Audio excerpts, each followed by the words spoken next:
Hello बच्चों, welcome to my YouTube channel. तो इस वीडियो में हम डिस्कस करेंगे आपके साथ यूपी आयुष 2025 की जो काउंसलिंग चल रही थी। अभी तक उस काउंसलिंग के 4 राउंड हो चुके थे।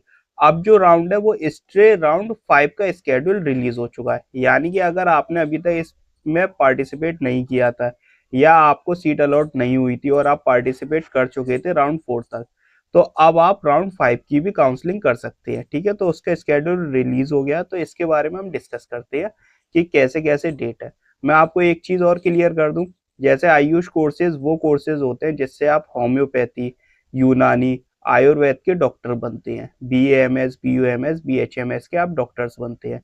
तो अब ये जो है राउंड 5 का स्केड्यूल है। ठीक है, तो देखिए मैं आपको बता दूं, इसमें जैसे आप पार्टिसिपेट करना चाहते हैं तो उसके लिए अगर आप जैसे पहले से ऑनलाइन रजिस्ट्रेशन करे हुए हैं और आपकी जो सिक्योरिटी मनी है वो डिपॉजिट है, तो आपको नहीं करना है ये। ठीक है, लेकिन आप नए सिरे से इसमें पार्टिसिपेट कर रहे हो तो आपको ऑनलाइन पंजीकरण करना है। ठीक है, यानी कि ऑनलाइन रजिस्ट्रेशन करना है। उसकी डेट है 16 जनवरी से लेकर 19 जनवरी। ठीक है, 1 बजे से स्टार्ट होगी। ठीक है, ये आप याद रखिएगा। और 19 जनवरी तक आप इसमें रजिस्ट्रेशन कर सकते हैं 1 बजे तक। ठीक है, 1 बजे से स्टार्ट हो रही है और 1 बजे तक 19 जनवरी को आप रजिस्ट्रेशन कर सकते हैं। 4 दिन का टाइम मिल रहा है। सिक्योरिटी अमाउंट, अगर आप फर्स्ट टाइम रजिस्ट्रेशन कर रहे हैं तो आपको सिक्योरिटी अमाउंट जमा करना है। उसका भी दिन 16 जनवरी से लेकर 19 जनवरी है। ठीक है, यानी 16 जैन से लेकर 19 जनवरी तक, 1 बजे से 19 जनवरी को 3 बजे तक। इसके लिए भी आपको 4 दिन मिले। ऑनलाइन अभिलेखों का जो सत्यापन होगा यानी कि डॉक्यूमेंट वेरिफिकेशन जो होगा, उसके लिए आपको 1 दिन मिलेगा। 19 तारीख को आप अपने डॉक्यूमेंट वेरीफाई करा सकते हैं। पंजीकृत अभ्यर्थी यानी कि स्टेट मेरिट लिस्ट का जो प्रकाशन होगा वो आपका 19 को ही होगा, यानी कि 19 जनवरी को होगा सायकाल में। यानी ठीक है, चॉइस फिलिंग की बात करें तो चॉइस फिलिंग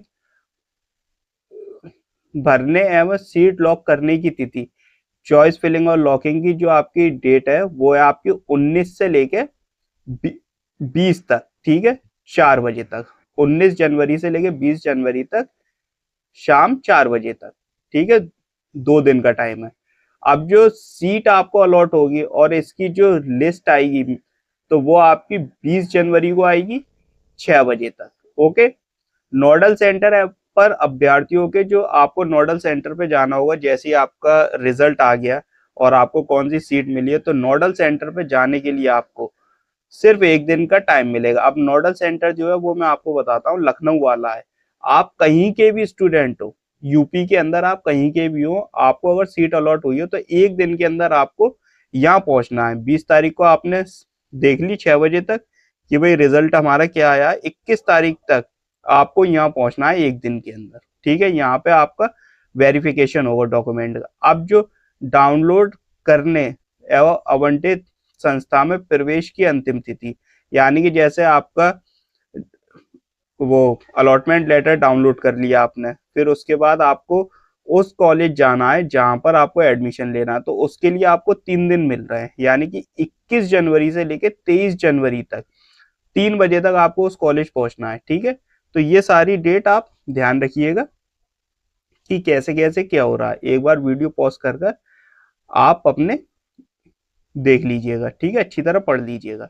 अब हम बात करते हैं, अब इन्होंने कुछ रूल्स बताए हैं, जैसे कि अगर आप इसमें पार्टिसिपेट जब कर सकते हैं जब आप अपनी काउंसलिंग सही तरीके से करते आए हैं। ऐसा नहीं कि आपको सीट अलॉट हुई हो, आपने सीट ना ली हो और आप बैन हो काउंसलिंग के लिए, आप काउंसलिंग में पार्टिसिपेट कर लें तो आपको सीट अलॉट नहीं होगी। इसके अलावा जो AA CCC से भी अगर आप काउंसलिंग से बाहर कर दिए गए हैं तो भी आप स्टेट में देखिए यहाँ पर भाग लेने हेतु पात्र नहीं होंगे। AA CCC, तो ये कुछ रूल्स है, आप इनको पॉज करके देख लीजिएगा, पढ़ लीजिएगा क्या क्या रूल्स है अच्छी तरह।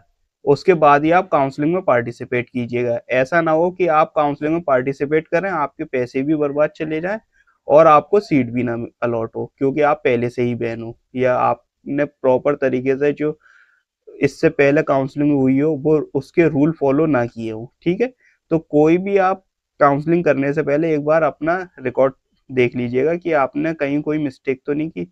यदि आप फर्स्ट टाइम पार्टिसिपेट कर रहे हैं और आपको पता ही नहीं चला कि भाई राउंड 4 के बाद पार्टिसिपेट करना है, तो आप राउंड 5 में पार्टिसिपेट कर सकते हो, ठीक है। और अगर आप पहले से ही काउंसलिंग करते आ रहे हो और आपको सीट अलॉट नहीं हुई राउंड 4 तक, तो आप राउंड 5 में भी पार्टिसिपेट कर सकती हैं, अगर आप सारे रूल्स फॉलो करते आए हैं। ओके, तो आप ये पढ़ लीजिएगा अच्छी तरह, तो सब आपके डाउट्स क्लियर हो जाएंगे। और आप इनकी वेबसाइट पे भी जाके डाउनलोड कर सकते हैं, तो वेबसाइट थोड़ा इशू करती है, लेकिन वो ओपन हो जाएगी, आप देख लीजिएगा, वहाँ पढ़ लीजिएगा, कोई भी नोटिफिकेशन आए जिससे आपको कोई दिक्कत ना हो। इसके अलावा अगर आपको कोई डाउट है या आपको कोई क्वेश्चन है तो कमेंट करें, वीडियो को लाइक करें, शेयर करें, चैनल को सब्सक्राइब करें। ओके, और अपने फ्रेंड्स के साथ शेयर ज़रूर करें चैनल, अगर वो भी काउंसलिंग कर रहे हैं या अदर आपको इंफॉर्मेशन चाहिए। And thanks for watching.